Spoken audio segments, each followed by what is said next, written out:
अगर आप भी चाहते हैं दंगल म्यूजिक का ऑडियो वीडियो सबसे पहले आप तक पहुंचे तो रेड कलर के बटन को दबा के चैनल को सब्सक्राइब करें और साथ में बेल आइकन को दबाना ना भूलें।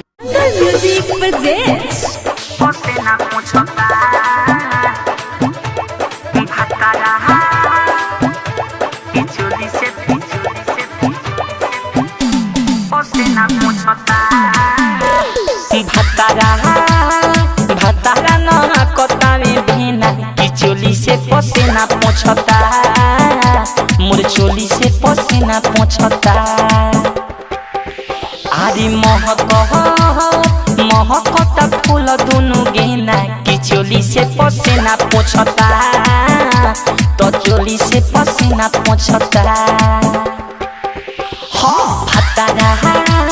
भतारा न कतावे भेना की चोली से पसेना पोछता, की चोली से पसेना पोछता।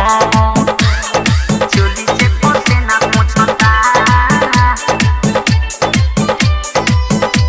पसेना पोछता। रिकॉर्डिंग दंगल रिकॉर्डिंग स्टूडियो ननौरा। चोली से पसेना पोछता,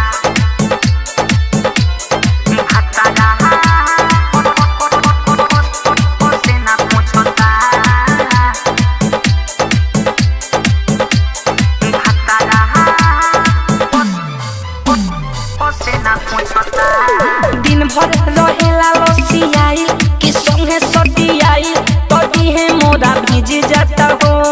घूमे न जाला कबो दूरा की हाला होता पूरा, तो चीज हमर बसिज जाता हो।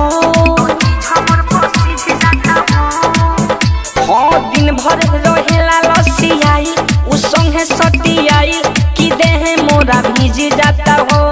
घूमे न जाला कबो दूरा तो हाला होता पूरा, ई चीज हमर बसिज जाता हो। सखिया सखी रे करी हम केना की चोली से पसेना पोछता, की चोली से पसेना पोछता।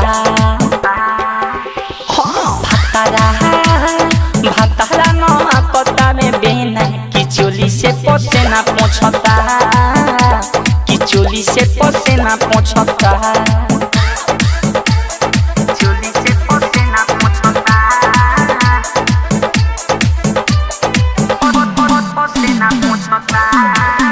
हम कता सब साया साड़ी की चंदन बिहारी बिछावा नाला सारा बेला रे। मनवा करेला देही गाली की गुडू बाबाली जमनिया छाड़ देला रे। हम कता सब साया साड़ी की चंदन बिहारी बिछावा नाला सारा देला रे। मनवा करेला देही गाली की गुडू बाबाली जमनिया छाड़ देला रे। और कहा कितना जियन भइल सरफेना की चोली से पसेना पोछता, की चोली से पसेना पोछता। भतारा न कतावे बेना की चोली से पसेना पोछता, की चोली में पसेना पोछता।